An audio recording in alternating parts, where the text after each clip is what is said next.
Hello and welcome to Cliff Reviews Art House. This time I'm reviewing the film May December, directed by Todd Haynes. I knew very little about this film before watching it. I hadn't read any reviews, nor did I really know what the film was about. I quite like it when I approach any artwork fresh with no preconceptions, just letting the film speak for itself. I really enjoyed watching this film. The two lead actors are excellent, the narrative's compelling, and the film deals with some heavyweight themes in a really interesting way. The film's about a married couple, Gracie and Joe, who first got together when Gracie was 36 and Joe was 13. It became a tabloid scandal and Gracie ended up going to jail because they were caught having sex, and she had a child from Joe while she was in prison. The film's set many years later and Joe and Gracie are still married with 3 children.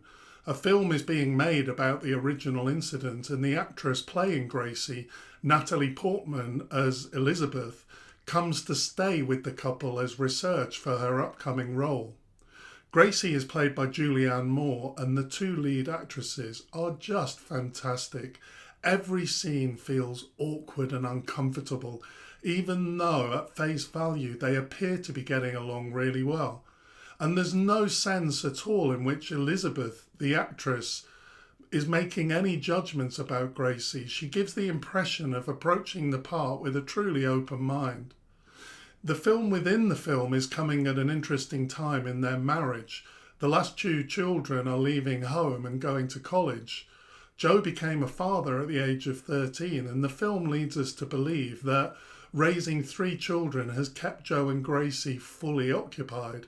Having Elizabeth around asking questions seems to reopen the past and allows Joe, perhaps for the first time, to understand something about how he feels about what's happened to him.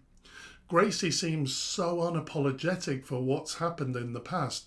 We get no sense in which she's ever has allowed herself to question whether what she did was right or wrong. She glosses over any trauma that may have been caused in the past. It's clear there is a lot of trauma underneath the surface, both for Joe and Gracie themselves and also for their children and Gracie's children from a previous marriage. Elizabeth, as the actress exploring Gracie's character in order to play her part, actually becomes the prompt for some of these issues to be allowed to come to the surface. I thought this was a really well-written, well-judged and thoughtful film that kept me really interested throughout. At the same time, it's all slightly unsettling and provocative, I guess, as what is happening beneath the surface starts to come through. The characters are so well developed. Gracie doesn't seem sorry in any way for what she did, and we do have some understanding that she was vulnerable too, even though she was much older than Joe. Elizabeth is so interesting because we see very little of Elizabeth's life outside of her researching this part. There's actually a sense of all not being well in Elizabeth's life, and that she, to some extent, is living through starting to become Gracie. I really liked that scene at the end of the film where, reading a letter written by Gracie, Elizabeth actually kind of becomes Gracie. It's a really powerful scene. And there is a sense in which Joe takes the opportunity to let some of his trauma surface. It certainly isn't the case that everything is neatly tied up at the end, but I did have a sense that Elizabeth did take Joe's side and that she kind of played a role in encouraging him to open up to a possible different future.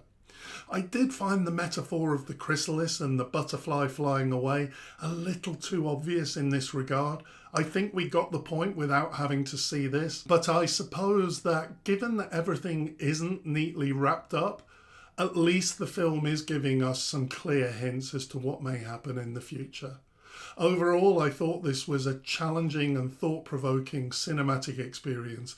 The themes are so interesting in terms of sexual abuse, family trauma, the blurred lines between an actor and their identity, and even the role of art in opening up difficult emotional issues that may otherwise be too difficult to talk about.